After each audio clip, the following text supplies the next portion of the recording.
Encontrei essa mesinha de nogueira da Califórnia no site da Four Eyes Furniture. Móveis de designs custam bem caro e são para poucos.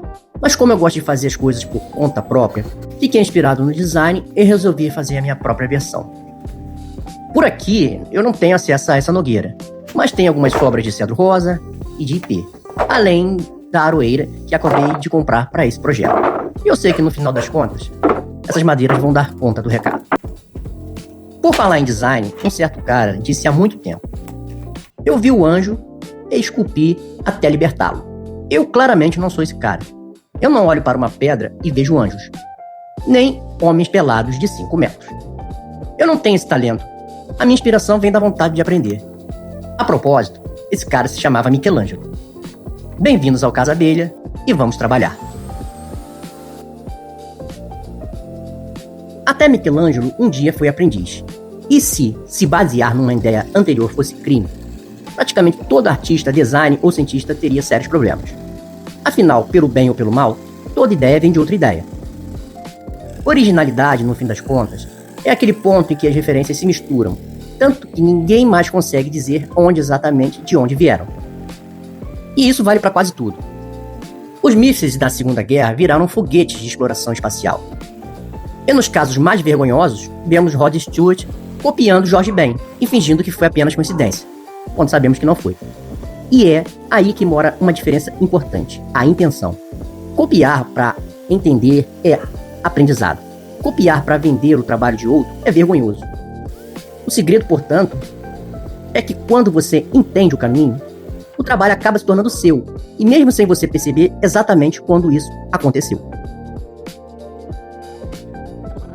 A Tico Tico tem suas vantagens para fazer cortes curvos e mais brutos, mas não tem um certo refinamento. E como essas peças têm ângulos críticos, se elas não estiverem perfeitamente esquadrejadas, a coisa vai desandar.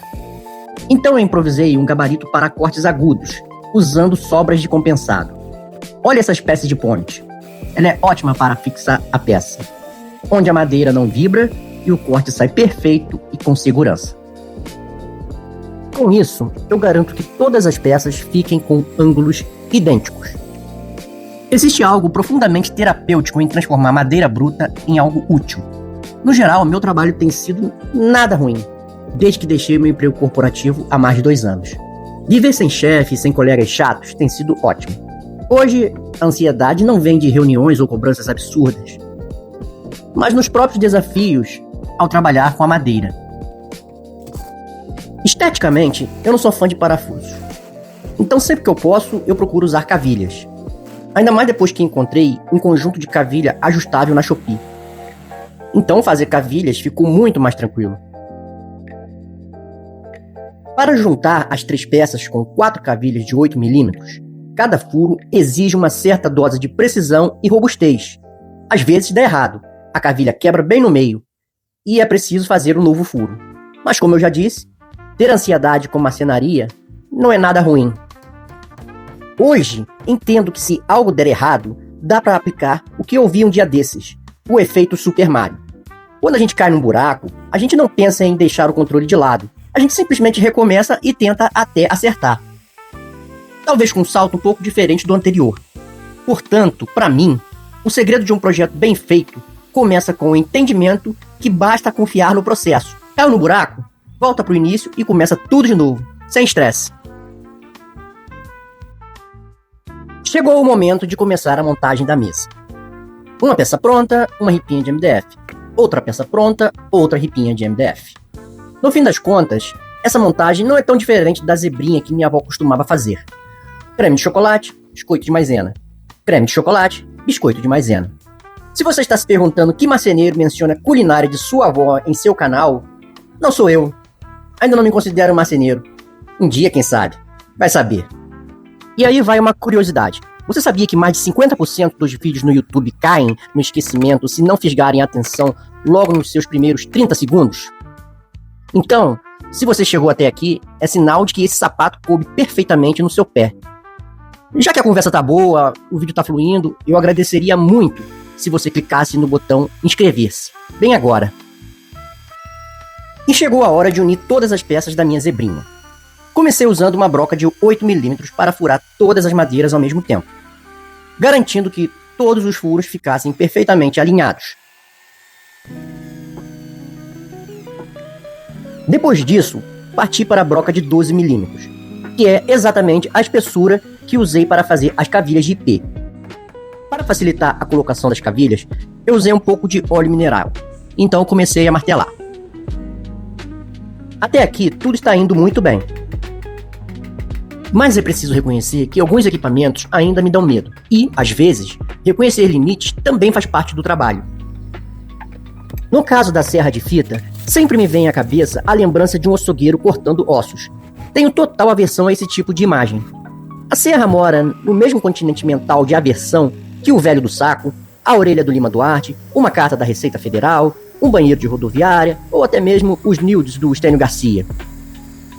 Por isso, resolvi levar a peça até o Hélio para que ele finalizasse sua curvatura na serra de fita. Agora é hora de se dedicar à base. Ela será bastante simples, já que não ficará visível no resultado final. Mesmo assim, não é um detalhe que possa ser negligenciado. Então, resolvi dar a ela um pouco de design. Como vocês podem ver, o formato é basicamente um jogo da velha cortado ao meio. Depois de pronta, percebi que o comprimento ainda era pequeno demais para evitar que a mesinha se inclinasse caso recebesse algum peso em uma de suas extremidades. A solução foi simples e prática. Resolvi cortar a peça no meio. O resultado final foram 2 pés em forma de cruz, garantindo assim mais estabilidade sem comprometer o projeto.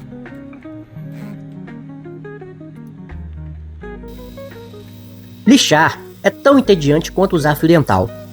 A gente sabe que é importante, mas quase ninguém gosta de fazer. Uma boca sem dentes esburacados faz diferença numa entrevista de emprego, no encontro ou em qualquer primeira impressão. Do mesmo modo, uma mesa com pequenos buracos, mesmo quase imperceptíveis, mas com certa porosidade, causa uma certa repulsa subconsciente que estraga todo o esforço do projeto. É o tipo de coisa que a gente não sabe explicar muito bem, mas sente. Por isso, dediquei 2 dias inteiros para resumir em apenas 50 segundos de vídeo todo o processo de lixamento. Afinal, no fim das contas, é o acabamento que cria o destaque. É o brilho do sorriso depois que todo o trabalho já foi feito. À medida que vou envernizando a madeira, começo a sentir que o trabalho está chegando ao fim. E isso, inevitavelmente, me faz pensar no que eu faria de forma diferente. Provavelmente eu usaria cavilhas de 16 milímetros em vez das de 12 que eu utilizei. Assim, não precisaria fazer 5 furos e manteria apenas os 3 do projeto inicial. Também teria um pouco mais de atenção com o alinhamento das cavilhas, pois se você olhar com cuidado, vai perceber que existe um leve desalinhamento entre os furos. Se eu comparar a mesinha da Four Eyes com a que eu fiz, sei que ainda há espaço para melhorar, mas todo o processo valeu muito a pena. Foram dezenas de horas de dedicação. Eu sinto que, com o projeto concluído, eu sou um tanto melhor do que eu era. Afinal, somos um pouco daquilo que repetidamente fazemos. A excelência, portanto, não é um ato, mas um hábito. Obrigado e sejam felizes.